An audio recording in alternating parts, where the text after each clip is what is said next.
Hello friends, this is Radha and welcome back to my channel Ramayan direct study. Friends, आज के इस video में हम 26 अगस्त 2022 को जो ग्रुप डी का एग्ज़ाम फर्स्ट शिफ्ट में हुआ है उन सारे क्वेश्चंस को हम आज के इस वीडियो में डिस्कस करने वाले हैं। फ्रेंड्स, सारे ही क्वेश्चंस रियल हैं जिससे कि आप अपने क्वेश्चंस को एनालाइज कर सकें। तो चलिए शुरू करते हैं। फ्रेंड्स, आज के फर्स्ट शिफ्ट एग्ज़ाम में ये पूछा गया था कि जुलाई 2022 तक सामाजिक क्षेत्र के किस संगठन का विजन और मिशन हर बच्चा स्कूल में और बेहतर शिक्षण है। तो ये जो विजन है ये प्रथम इन्फोटेक फाउंडेशन का है। अगला क्वेश्चन पूछा गया था कि किस कबड्डी टीम ने 3 बार की चैंपियन पटना पेरेट्स को हराकर पहली बार प्रो कबड्डी लीग 2021 का खिताब जीता है। तो ये खिताब जीता है विवो कबड्डी लीग दबंग दिल्ली ने। अगला क्वेश्चन आपसे पूछा गया था फ्रेंड्स कि किस राज्य ने पूरी तरह से कागज रहित होने के लिए राष्ट्रीय विधान एप्लीकेशन कार्यक्रम को लागू किया है। तो ये नागालैंड के द्वारा लागू किया गया है। मीन्स कि वहाँ पे पेपरलेस सारे कार्य होंगे। अगला इंपॉर्टेंट क्वेश्चन आपसे पूछा गया था फ्रेंड्स कि अगस्त 2021 में प्रकाशित आंकड़ों के अनुसार तीसरी सर्वाधिक बोली जाने वाली भाषा कौन सी है। तो जो अगस्त 2021 में जो प्रकाशित जो आंकड़े हुए थे उनमें सबसे अधिक तीसरे नंबर पे जो भाषा है वह हिंदी है। पहले नंबर पे आपका आता है इंग्लिश, दूसरा है मैंड्रिन, तीसरे नंबर पे आपका आता है हिंदी और चौथे नंबर पे आपका स्पेनिश लैंग्वेज बोला जाता है। बहुत ज़्यादा इंपॉर्टेंट पॉइंट है फ्रेंड्स, कभी भी आपसे दूसरा तीसरा चौथा करके पूछा जा सकता है, इसलिए आप इसे राइट डाउन कर लीजिए। अगला क्वेश्चन आपसे पूछा गया था कि 1974 में श्री महिला सेवा सहकारी बैंक लिमिटेड कहाँ स्थापित हुआ है। तो ये जो बैंक है श्री महिला सेवा सहकारी बैंक, ये अहमदाबाद में स्थापित हुआ है। अगला क्वेश्चन आपसे पूछा गया था कि कार्बन के गुण संबंधित गलत कथन क्या है। तो फ्रेंड्स, इसका आंसर मुझे मिल नहीं पाया है, आपको अगर आंसर पता हो तो प्लीज़ कमेंट बॉक्स में ज़रूर बताएं। अगला क्वेश्चन आपसे पूछा गया था कि 14वां national wheelchair fencing championship 2022 कहाँ आयोजित हुई है। तो ये भुवनेश्वर उड़ीसा में आयोजित हुई है। अगला क्वेश्चन आपसे पूछा गया था कि कोशिका की ऊर्जा इकाई क्या है। तो कोशिका की ऊर्जा इकाई एटीपी है। एटीपी को कोशिका की ऊर्जा मुद्रा भी कहते हैं, ये पॉइंट भी आपको याद रखने हैं। माइटोकॉन्ड्रिया में भोजन के ऑक्सीकरण से ऊर्जा मुक्त होती है, ये पॉइंट भी आपको याद रखने हैं। अगला इंपॉर्टेंट क्वेश्चन पूछा गया था फ्रेंड्स कि अविभाजित कोशिका में डीएनए किसका घटक होता है। तो ये क्रोमेटिक सामग्री का घटक होता है। अगला इंपॉर्टेंट क्वेश्चन फ्रेंड्स आपसे पूछा गया था कि आवर्त सारणी में सबसे ज़्यादा इलेक्ट्रोनेगेटिव तत्व कौन सा है। तो आवर्त सारणी में सबसे ज़्यादा इलेक्ट्रोनेगेटिव तत्व फ्लोरीन है। अगला क्वेश्चन पूछा गया था कि सिरका, टमाटर, संतरा में कौन सा अम्ल पाया जाता है। तो क्रमशः सिरका में आपका एसिटिक अम्ल पाया जाता है, टमाटर में आपका ऑक्जेलिक अम्ल पाया जाता है और संतरे में आपका साइट्रिक अम्ल पाया जाता है। मीन्स कि सिरका में आपका सिरका, टमाटर, संतरा ये तीनों का क्रमशः है सिरका एसिटिक अम्ल, टमाटर ऑक्जेलिक अम्ल और संतरा सिट्रिक अम्ल। बहुत ही ज़्यादा इंपॉर्टेंट है फ्रेंड्स, कभी कभी भी एग्जाम में पूछे जा सकते हैं, इसलिए आपको इसे लर्न करने हैं। अगला क्वेश्चन आपसे पूछा गया था कि किस तत्व यौगिक में हाइड्रोजन का जलना कौन सी अभिक्रिया होती है। किसी तत्व यौगिक में हाइड्रोजन का जलना कौन सा रिएक्शन होता है। तो ये अपचयन की क्रिया होती है। अगला क्वेश्चन आपसे पूछा गया था कि Mg मीन्स कि मैग्नीशियम को कॉपर सल्फेट के विलयन में अभिक्रिया कराने पर क्या प्राप्त होगा। तो ये सल्फेट हल्के नीले रंग में बदल जाएगा। किस वर्ष महात्मा गांधी की 150वीं जयंती मनाई गई थी। तो 2019 में महात्मा गांधी की 150वीं जयंती मनाई गई थी।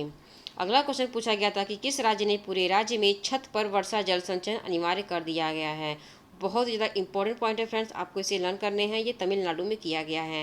तमिलनाडु राज्य में छत पर वर्षा जल संचयन अनिवार्य कर दिया गया है।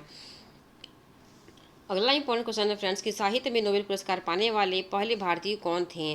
तो साहित्य में जो सबसे पहले नोबेल पुरस्कार पाए थे वह पहले भारतीय रविन्द्रनाथ टैगोर थे। कौन थे? रविन्द्रनाथ टैगोर। और इन्हें यह पुरस्कार 1913 में साहित्य में गीतांजलि रचना के लिए दिया गया था। किस रचना के लिए दिया गया था? तो गीतांजलि की रचना के लिए इन्हें यह पुरस्कार दिया गया था। फ्रेंड्स, आप इसका स्क्रीनशॉट भी ले सकते हैं, यहाँ पे क्लियर है, आप इसका स्क्रीनशॉट ले लीजिए। बहुत ज़्यादा इंपॉर्टेंट फैक्ट है फ्रेंड्स आपके सभी एग्जाम्स के लिए। दूसरा मिला था सर चंद्रशेखर वेंकट रमन को, और इन्हें मिला था 1930 में भौतिकी के लिए, फिजिक्स के लिए इन्हें ये पुरस्कार दिया गया था। तीसरा पुरस्कार मिला था ये हर गोविंद खुराना को दिया गया था। नोबेल पुरस्कार चिकित्सा के क्षेत्र में 1968 में दिया गया था। फोर्थ दिया गया था मदर टेरेसा को, और इन्हें यह दिया गया था शांति के लिए 1979 में, जो कि प्रथम भारतीय महिला इन्हें की प्रथम भारतीय महिला नोबेल मिला था। अगला मिला था सुब्रमण्यम चंद्रशेखर को, इन्हें भी फिजिक्स के लिए मिला था 1983 में। नेक्स्ट मिला था अमर्त्य सेन को, और इन्हें इकोनॉमिक्स के लिए मिला था 1998 में। आपसे ईयर भी पूछे जाते हैं तो आपको ईयर भी याद रखने हैं। वी एस नायपाल को मिला था 2001 में, साहित्य के लिए मिला था। और लास्ट रैंक को वेंकट रमन रामाकृष्णन को मिला था 2009 में रसायन के लिए, मीन्स की केमिस्ट्री के लिए इन्हें ये पुरस्कार मिला था। बहुत ज़्यादा इंपॉर्टेंट है फ्रेंड्स आपके सभी एग्जाम के लिए, आपको इसके स्क्रीनशॉट ले लेने हैं या फिर आप इसे राइट डाउन कर लीजिए। अगला क्वेश्चन है, अमृता देवी बिश्नोई ने किन पेड़ों की रक्षा हेतु बलिदान दे दिया था।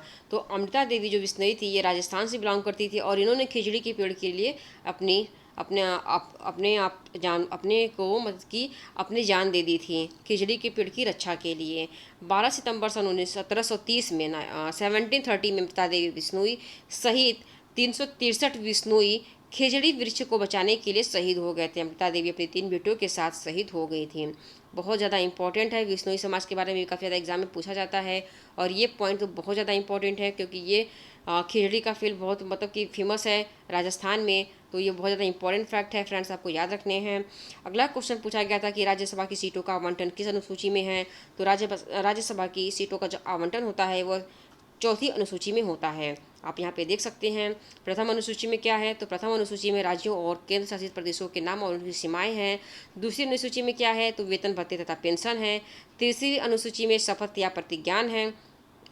चौथी अनुसूची में आपका राज्यसभा में सीटों का आवंटन है। बहुत ज़्यादा इंपॉर्टेंट है, मीन्स की जो इस क्वेश्चन का राइट आंसर है और आपको सारे अनुसूची को याद करने हैं क्योंकि कभी भी कोई अनुसूची आपसे पूछी जा सकती है। 5वीं अनुसूची आपका अनुसूचित तथा अनुसूचित जनजाति क्षेत्रों के प्रशासन एवं नियंत्रण से संबंधित है। 6ठी अनुसूची आपका असम, मेघालय, त्रिपुरा और मिजोरम से संबंधित है। 7वीं अनुसूची आपका संघ सूची, राज्य सूची और समवर्ती सूची से है। 8वीं अनुसूची आपका भारतीय भाषाएं हैं। 9वीं अनुसूची में आपका भूमि सुधार एवं जमींदारी प्रथा का उन्मूलन है। 10वीं अनुसूची में आपका दल बदल कानून है। 11वीं अनुसूची में आपका पंचायती राज है और 12वीं अनुसूची में नगर पालिकाएं हैं।